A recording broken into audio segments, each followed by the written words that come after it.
Good evening, folks. I know it's been a while. Good to be back. Hope you're doing great, staying purposeful and healthy.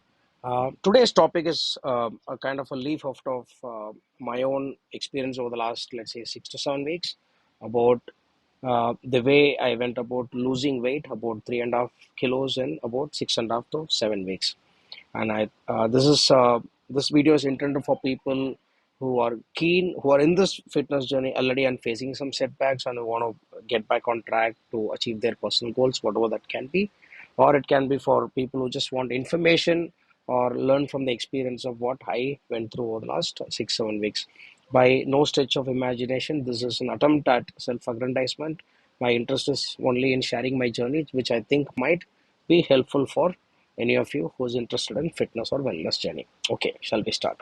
For to just set the context, last year I've been into fitness for about 2.5 years right now, but last year I think was one of the best for me in the sense that the gains were really good, and I was around 58 and a half, no, I think 59 kilos, roughly in about August September 2023 with 22% body fat, and I think I was kind of on track to get a flat tummy, not the abs part, but kind of the tummy was literally flattening. Uh, but this year, pretty much my workout routines, everything has been kind of similar to last year, 2023. But then I figured my waist size had increased and the body fat percentage has increased from 22.8 last year to 26.2. So on October 23, me and my son, we went to a nearby gym, took that in-body scan, and it showed that I was 63.3 kilos with 26% body fat, roughly little more than one fourth of my body is fat. And largely, of course, for men, fat tends to accumulate mostly in your tummy regions, right? I mean, that's what happens. So it was quite disconcerting, partly because I'd worked so hard for about a year and a half, and I thought, okay, the progress is pretty good, and I should get to the flat tummy and hopefully visible abs much sooner. But I figured that was not the case, and it was quite disheartening, to be quite honest. Then, so me and my son, we went that day, and then that day, exactly a week before Diwali, is when I decided I'm going to go a little serious about what I've been doing, and so I'll just share that bit of a journey with you on how I managed to do that. Step number one, I have a small weighing scale at home, which means the food that I eat, I started measuring and recording. Step number one. I did more of walking compared to running. Of course, not that running is bad, but I'm just saying that I did more of walking, particularly after having the meal. So whether it's lunch or dinner or a snack, every time I had a meal, I just try to walk at least a kilometer or kilometer and a half. The workout routines, everything else pretty much remained the same. But what also happened in November was a serious setback in terms of this particular, weight loss reduction plan, because from 22nd November onwards till about, I think, let me check the date exactly. Yeah, from 20th of November till 30th of November, almost for like 12 days, I couldn't go to the gym or do any of the other activities that I was doing because I initially had a shoulder pain, right shoulder pain, while playing with my son. That kind of kept me off from physical activities for 5 6 days. Once I recovered from that, came another bolt. Uh, I had a throat infection, and then I had to get into, of course, you know how bad throat infections become over time, and then I had to be on heavy antibiotics for about 5 6 days to recover, and then I got back on track only this week, and I started resuming my gym activities. So my weight loss, let's say, if you see from as of yesterday when I took my weight, or today morning, it is actually little less than 60. So I'm thinking it's around 59 and a half. But let's take 60 for the time being, for the sake of this discussion. So 63.3 to 60, that's 3.3, sorry, 63.3, 3.3 kilos in about 6.5 weeks, right? 45 days. You can keep it as 6 weeks or 6.5 weeks, whatever. So that's roughly translates to about 500 grams per week, right? And to tell you a little bit of information on this, exactly was my plan, to lose about 500 grams week on week, because it is, first of all, sustainable. It's not like you cannot lose more than a kg per week.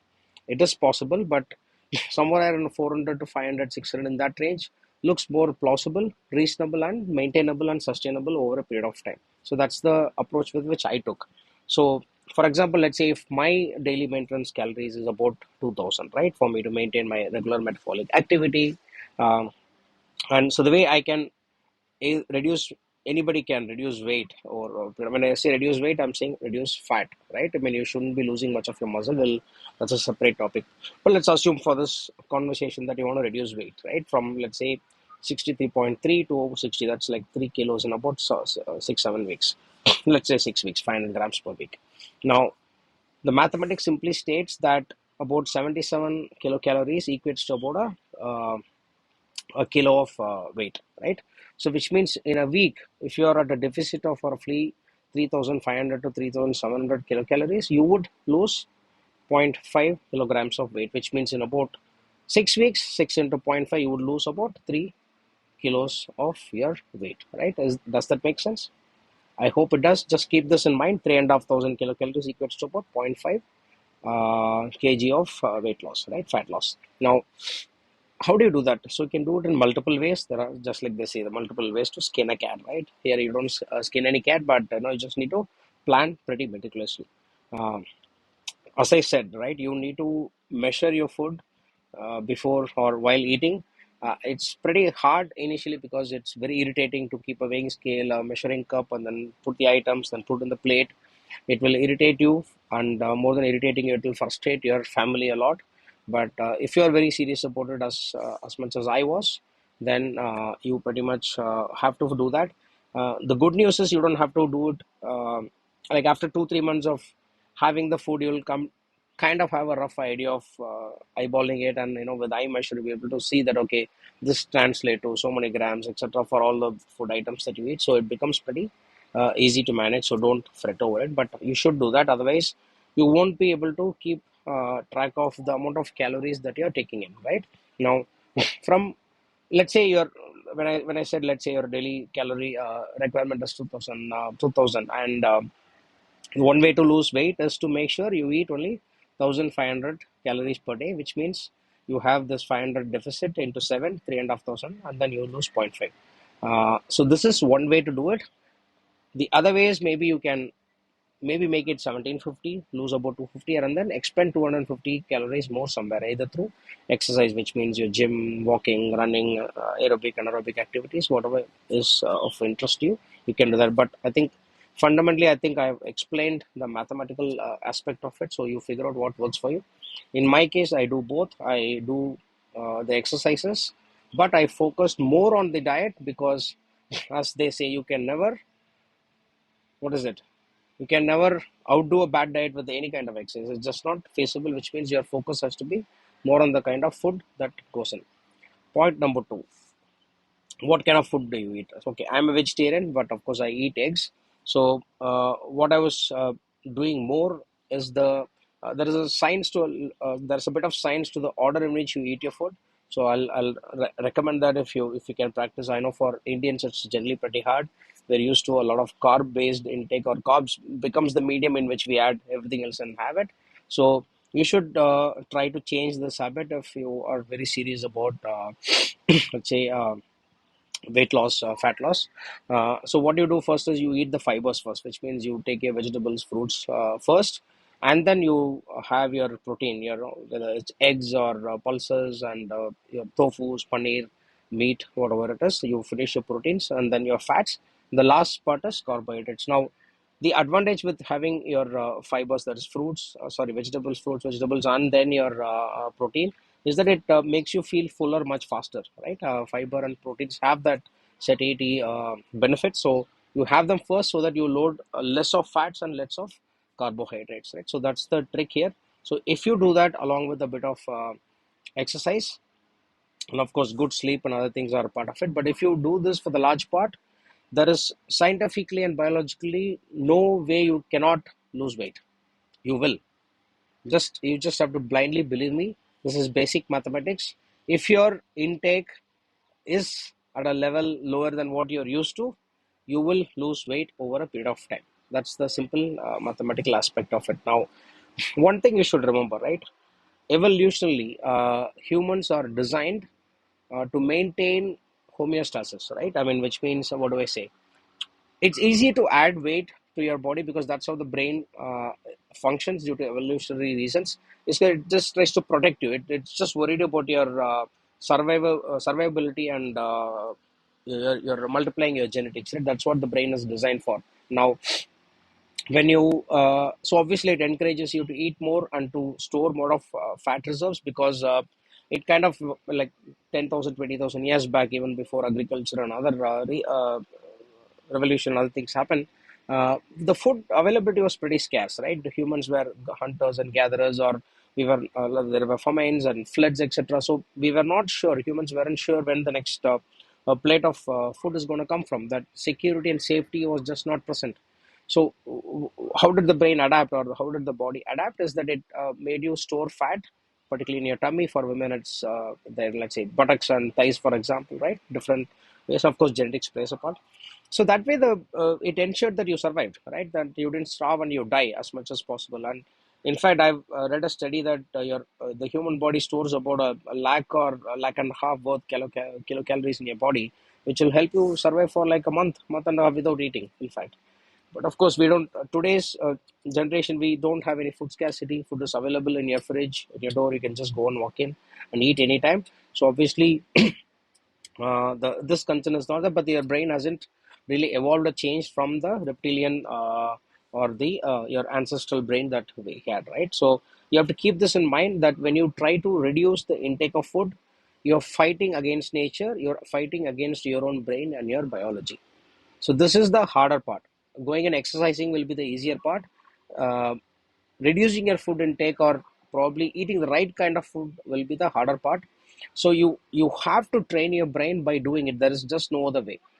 If you try and do, oh, today I just won't eat it all, and I'll do that for a week and I'll lose weight, and after I lose weight, I'll kind of get back to my original mode. No, that is unlikely to work. Try and do something that's very sustainable, like reduce. Okay, you don't have to be in a hurry, right? Let's say you have to reduce 10 kilos total, right? You just plan it out in terms of phases. Okay, each month, 1 kg, for example. In 10 months, you will lose. And you also have to understand that sudden loss in weight, etc., is also not very advisable. I think doctors and other people would have commented more on this, so I'll not go deeper. But so you plan your weight loss, which is very sustainable. I think about 0.5 to 1 kg, I think in a week, two is reasonably sustainable. The body doesn't suffer as much. And eventually, as you learn this pattern of losing weight with real discipline, right? That's what it is fundamentally. Once you learn that, it's pretty straightforward. Your brain gets used to you taking less food. So, and then it's kind of easier to stick to that concept over a period of time, right? So the takeaways for you here. So imagine I had throat infection for 5 days. I didn't go to the gym. So what I mostly relied on is diet, and I did more of walking because I couldn't run. I couldn't lift weights. I was pretty weak. So if you stick to these basics, let's say you're not an exercise person, then what do? Focus on your diet, do a lot of walking. That's more than sufficient for most people, right? If you're not worried about flattening your stomach, you're not worried about getting six packs and muscles, etc., that's fine. Though I would recommend you to go to the gym and build muscles, which helps you lose the fat part pretty sooner. If you're not interested in that, that's fine. Just focus on your diet, eat clean food, and avoid any kind of processed, ultra processed food, which means a lot of vegetables, a lot of fruits, and then good proteins and fats, and a little bit of carbohydrate. This is what you should stick to on a daily basis to be able to lose fat consistently. Now, once you learn this trick, I can tell you that if I can do it, you can do it. There's no two ways about it. Just practice it for about 2 weeks. Initially, it just looks pretty hard.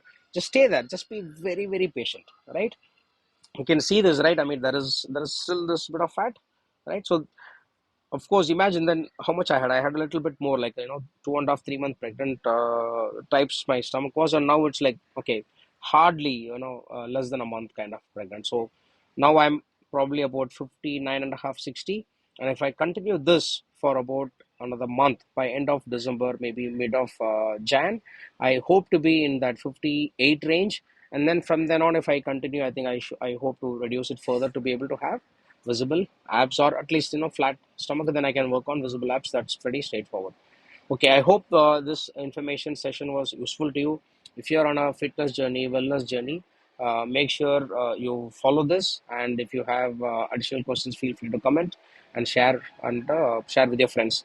And thanks a lot for watching my videos. I'm at 97 subscribers.